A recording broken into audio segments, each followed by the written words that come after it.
Perfect timing for the second part. So we have chance to get into all these things that are not in the book.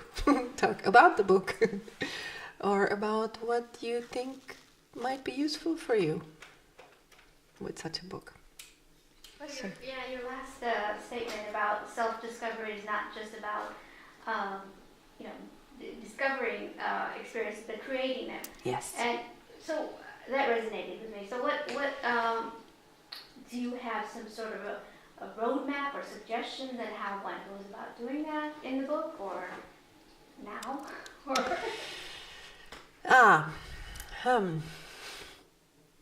First of all, let me just explain why this book is so short and it unfortunately cannot be a full roadmap. It's because all these years I've been writing in 4 languages. And at some point I realized that it might just be asking a bit too much of my audience to publish it in 4 languages, like that. Fragments here, fragments there. So I decided to do it in English. And guess what I did? I picked up all my English notes and put them here, at least in chronological order. But there's so much missing to actually give you a full, transition procedure. That's one part. So, as much as I wished it would have been complete, it's really just the intro to all the topics. And the second part is a hugely humbling discovery that I made in this whole process was that nobody but me could find the right answers for me. And at first I was very upset about that because I grew up thinking, wait a minute, why don't I get help? What's up? I mean, all these experts, teachers, come on, books, help me. But that experience in Tilburg, where I was in the middle of this super mega frustration, was the first time ever that I felt equipped. Sitting there, crying, sobbing, I was like, wait a minute, I do have a brain, and it is trained appropriately for this very situation. So let's use it. Let's use every single theory of personality type, of situation, of feng shui, of culture, of God, everything that was in me came to fruition. I mean, I didn't get to read the answer to you because obviously you need to read something yourself. But right after that panic attack and crying, I was able to just go home and say, oh my God, so this is who I am, and this is why all these things are happening to me this particular way. So, as an afterthought, in reply to your question, but also as a consequence of me participating in that simulation, I was discussing with Nuruddin whether we could actually put together a workshop that is not a whole week and that is not so super long and strong, but just like you're asking, a workshop at least putting people on the way to find their own answers with some, well-defined methods and tools. So that's what I really, really want to do in the close future. Nuruddin, did you hear that? So thank you very much for that question. Okay, so back to the book. Where did the title for this book news can come from? the title of the book came so late in the process, as so many times in these deep, deep processes. It came via a recommendation of a very dear friend from Paris. She said, "Listen, Rita, you have to talk to this man." I said, "What man?" He said, "Well, he's been in this business for over 20 years and he's the CEO of a company called New Skin." And I was like, uh-huh, what could that be? And so he called me and we arranged a meeting, and then it turns out it's a cosmetic company. Not only is it a cosmetic company, it's a very innovative one.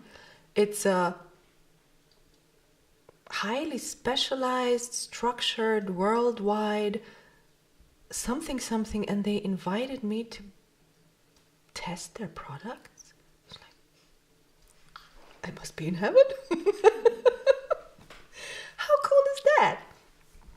And again, it clicked with my past part of the identity from my ancestors, and I said to myself, new skin.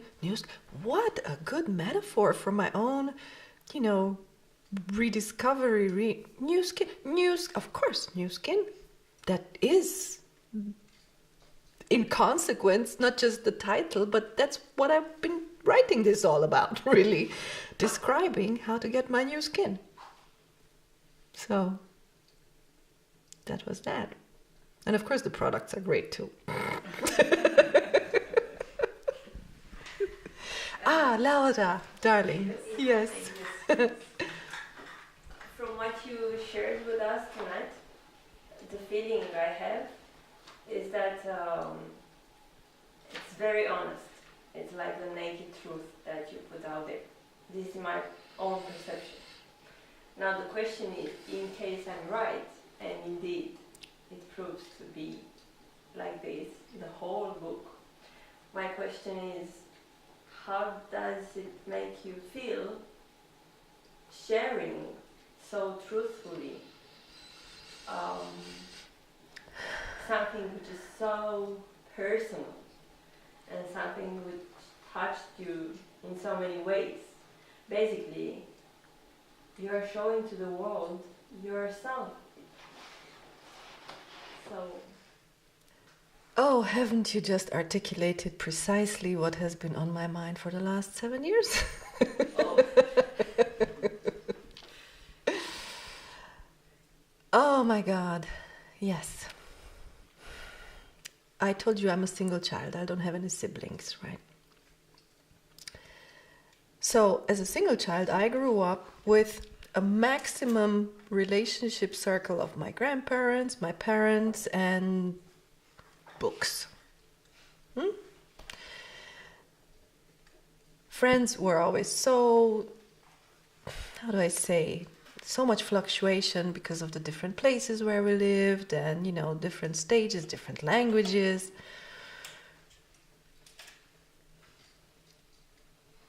Each and every time I would get to know somebody, I would introduce myself, and a very similar effect that just happened tonight when we were still getting prepared here happened. I would show a different part of myself because it's a dynamic thing, I answer to the person who comes my way, so I tell them what they might be interested in. And it was so confusing for some people eventually when they started seeing, oh, but I thought she's like this, but she's not. But who is she really? But wait a minute. So identity really became an issue.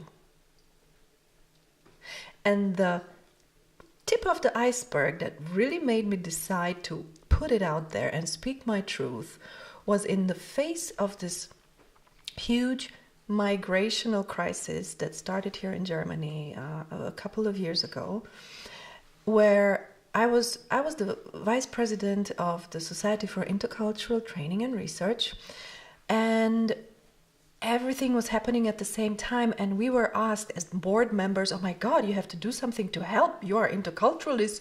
Go and help the refugees. And I was like, you can't be serious. I was a refugee. I know what I need. And this abstract, theoretical, beautiful construct and packaging that I'm selling to corporations, to top managers who, need to learn about working mentality, this has so nothing to do with the reality of an everyday struggling person who's looking for a roof over their head, their own roof over their head, not just some shared something, and to rebuild their identity, their existence. I'm so not qualified for that.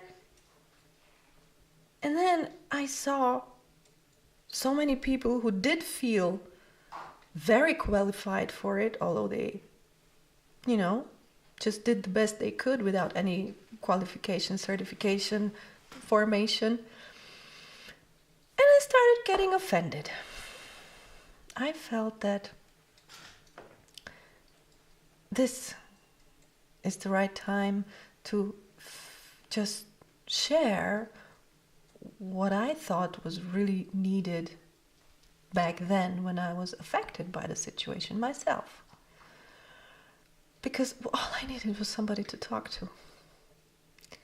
Seriously, I really just needed somebody to talk to. Somebody who could hear me in my frustration, confusion, pain, everything, loneliness, no idea what to do in school when they bully me. Very simple things that every teenager goes through. But no, I'm a refugee, so they're gonna give me Barbie dolls and they're gonna give me baby powder and baby oil care packages put together by I don't know who, because that's what they think is the first thing I need. I'm like, tch. I'm very sorry that some of my frustration is still with me because this is all brand new, so I just wrote it down, so it'll take a while before I find my peace with everything. But seriously, that was the reason why I decided, okay, I want to enlarge the horizon of those people who think they know exactly what migrants need, but they so don't. Because they can't. Because they haven't been there. How could they? I don't blame anybody. It's just, missing piece. So I thought, okay, I write it. Yeah. Thank you. I hope it helps too. And the cover of the book, I think it's the most beautiful cover ever. And can you also tell me, when was that picture shot and why? Right. So for all of you who don't know the cover yet, it is a picture that was taken in 2002, right after I came back from my first one-year project in Romania as a trainer, communication trainer. And Kevin had decided to stay in Berlin, to stay home. So it was our first experience with a long-distance love, long-distance relationship. And the Austrian Women's Magazine was actually writing an article about this topic. And I don't remember how they came across me. And they asked me, do you have a picture? Can I, get an interview? And I said, no, we don't have pictures. So they sent somebody from Madame, from the French, fashion photography. And he said, okay, just be natural. So we did. And this amazing Sebastian, who of course became our friend because he changed my life too, took that picture. And I don't exaggerate when I tell you, until I saw that picture of myself and Kevin, I used to think I'm the most unphotogenic, average blah person in the world. And then I saw that picture and I was like, oh yeah, what? That's me. That's what I always wanted to look like. Okay, cool. And since then, I believe in the power of good photography. totally swapped my self-image from, 0 to 100. But it's also the context that they use, in terms of the glass. Yes, of course. But there's a sense of togetherness, but Mm-hmm. there's like sort of a pseudo Distance. separation. Yes. Separation, Yes. but there's also this togetherness. Mhm. I think that whoever did the styling of that shoot did a really good job. Well, you'll be surprised to hear that I actually did our styling, and I actually picked that window because I thought it would be a cool idea to just touch hands there. And the photographer was just happy to oblige, and it's just, okay, and that was it. Amazing. So I did do, the whole outfits and you know what. Yeah, but that picture definitely meant very much to both of us. Long time. Yeah, I think the picture, if you just look at the book and you had to pick it up in a bookstore, it's something that would intrigue me, want me to buy the book. Hope so. Buy it. By the way, is the book available now? Yes! I'll be very, very, very, very happily sharing the link as soon as I get back home, because today I uploaded it. And corrections. But now it's actually available on Kindle. Yes. So this is just the beginning. Is it going to be published also as a hard copy or in hardcover? Yes, eventually. See, just like I said, so this is a selection of notes from all these years, and it's really just fragments. So the next step will be, I'm planning on completing the fragments with the rest of the thoughts and make it a little more ample, a little more self-explanatory. And then that will be available in print as a hardcover, soft cover, whatever. Yeah, but eventually, not right away. I hope. And actually, I've had a bad conscience all these years about all the wonderful, wonderful, wonderful people who were like, oh my God, I so want to read that book. When is it ready? They've been waiting quite a while. So I really, really hope I'm not going to make everybody wait that badly anymore before the next version is out. And super necessarily, I have to make a German version, which is not a translation. I can't translate my own writing. It's emotionally impossible. But, I do have enough notes in German to compile whatever is necessary. And then, so that's the second step. So it's all happening. It's all coming. Right. Please. If there was one key message you wanted to convey in the book, Mm-hmm. what would you say that would be?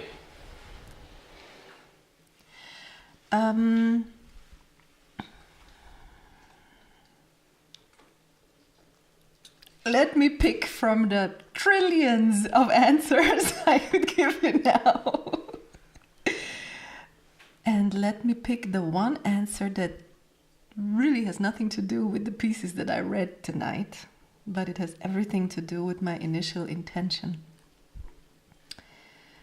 And that is, for parents and children alike, not necessarily in migrant situations, but in general,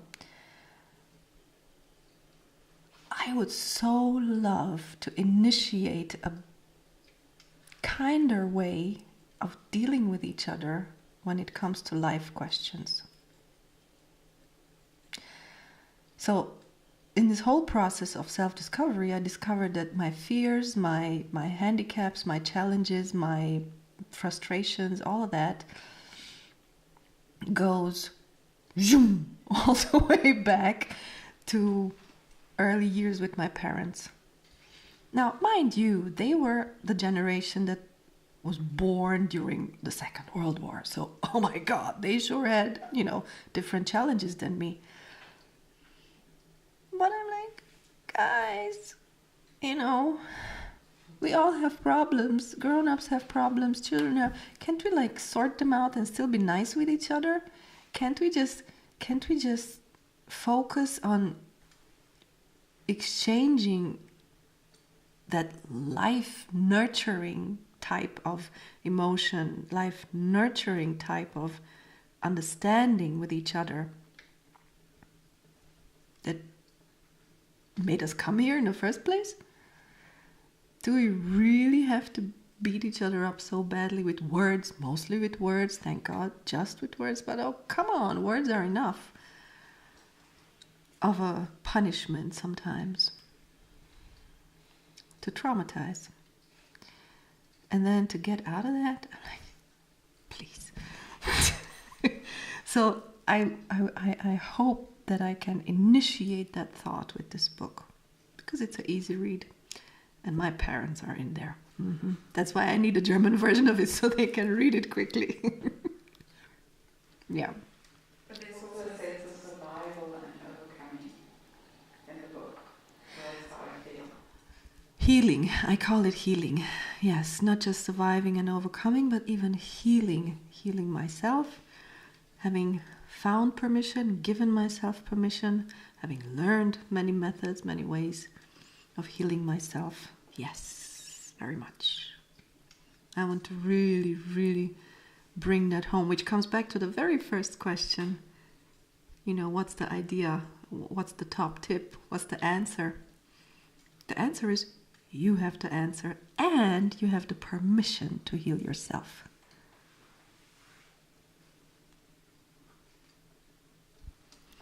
So I see we have a little more time maybe for one more question. What was the technical question? You hi! I can't believe you! Sweetheart. My technical question would be, you wrote these notes that you're saying, right, while you were going through your experiences, right? You're sitting now and writing the book, and like putting them together. Do you feel there's a difference between, because when you write those notes, your emotions are boiling. And then, I don't know, a year later, you look back at those notes, and then you can contemplate with another mindset. Do you think that kind of, do you change your mind? Do you feel like, oh, now I see, okay, it was in the moment that I was thinking or feeling that, and now looking back at it?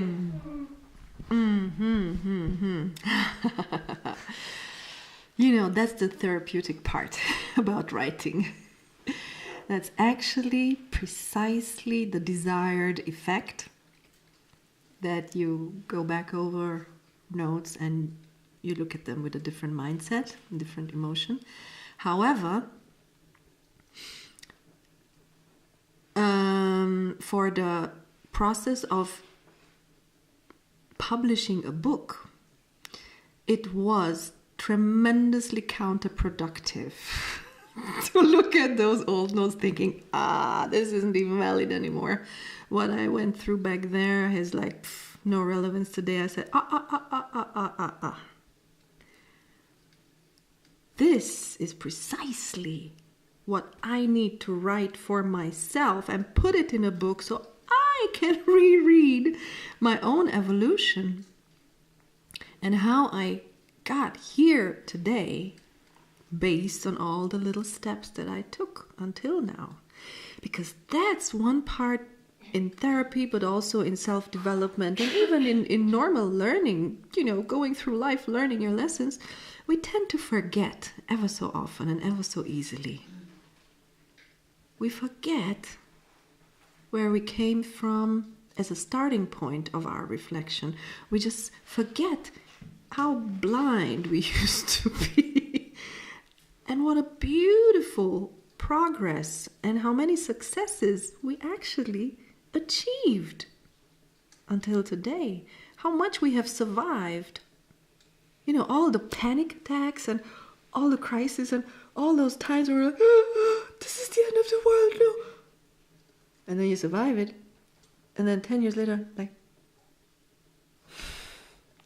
yep, I wish the next challenge was like that. But no, it's much higher. So Does that answer your question? I've got two more very interesting questions about the book. Firstly, what is the meaning of the mandalas that you use? Yes. Okay, mandalas. So I came across mandalas that can be self-colored. Oh my God, what a great trend a few years ago. Did you guys get those books? You know, they are pre-printed, and so I was like, oh, so this could help me get back into drawing, huh? And I filled out 1.5 with color, and I was like, I don't think so. And then I discovered a wonderful app where I can, on my mobile phone, I can just, do symmetries and colors and shapes, and oh my God, isn't it meditative? And because I majored in painting, I had this real craving of, doing something else with my hands, not just typing and writing. So I started drawing these mandalas. And also because they come from this Indian tradition of meditation and symmetry, I picked the colors of the mandalas that are only visible in the ebook version, by the way, not on Kindle, or in a PDF. I picked the colors according to chakras. And I matched them up with the emotions in the moods in the chapters of the book. So there's how do I say, this is my way of feng shuiing it. Have you got another one? So the last one for me is, I know that you speak 7, 8 languages. Oh my God, now you're gonna ask me about my languages. No, first, how many languages, but more pertinently, if you speak so many languages, I dream. So what language do you dream? That's a curious phenomenon right there. So after I mastered 4 languages fluently, the first 4, one nice day I woke up in the morning and Kevin was already having breakfast. This was about maybe 1.5 years into knowing each other. And I woke up saying something to him that I just dreamt. And I was sitting up, and I was feeling awake, and I'm just da-da-da-da-da-da-da, and he's looking at me. And I'm like, why are you looking at me like that? Darling, I don't understand a single word you're saying. What language is this? And I found myself speaking Hungarian to him. And from the bottom of my heart, it was, Hungarian is my absolutely closest granny language. Not mother language, granny language. And it was the intimacy that I felt, the comfort level that we had reached that brought this language up in me.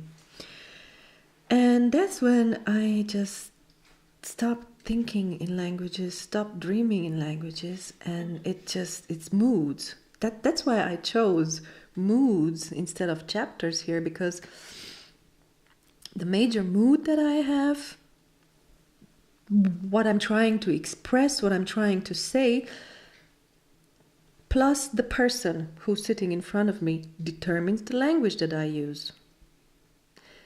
So to answer your question, I could dream in any language, and now this is getting really weird. Sometimes I dream in languages that I don't even speak. Okay.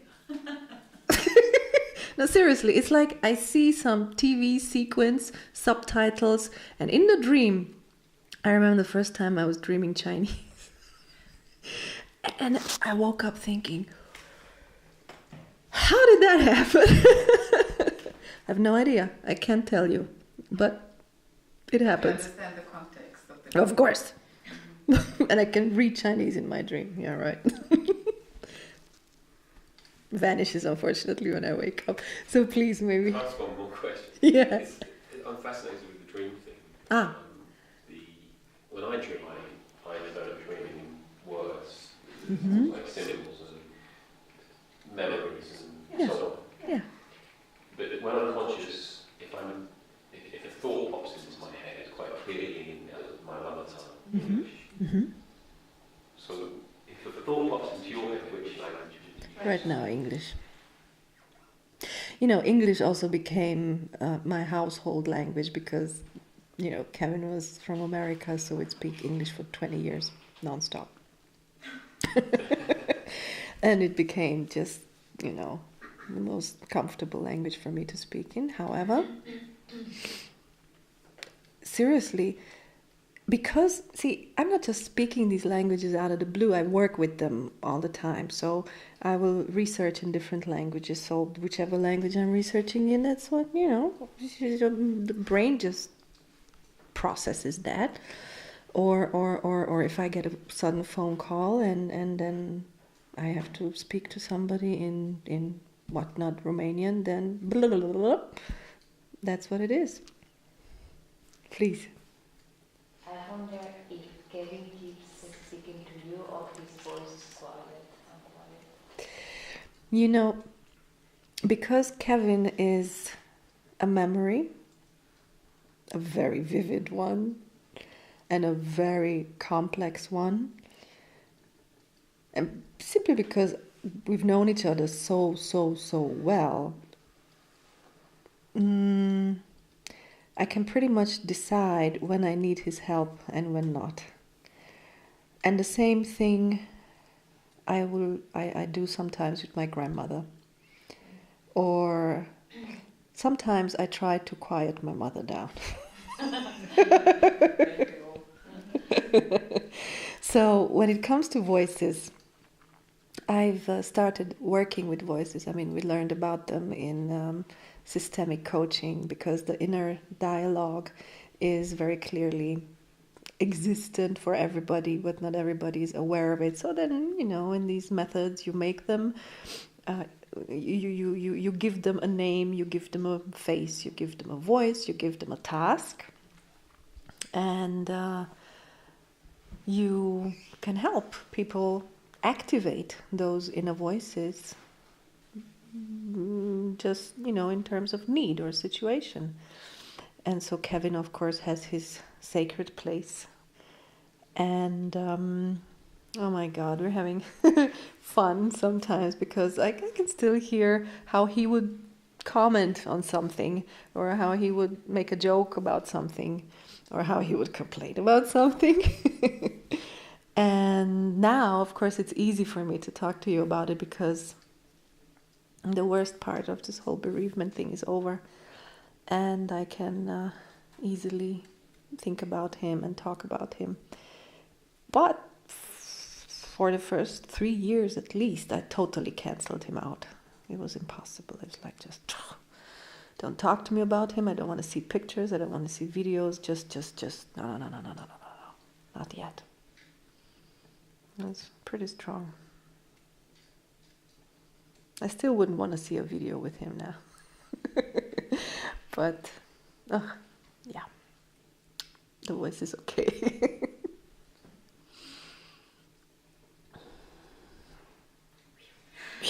Yes, that's what I'm saying. It's so...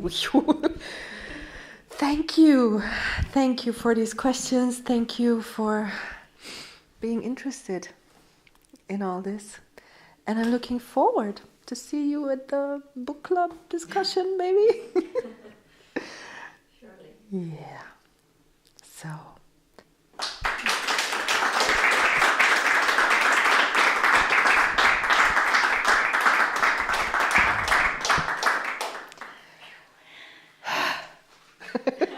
That thing is finally closed too.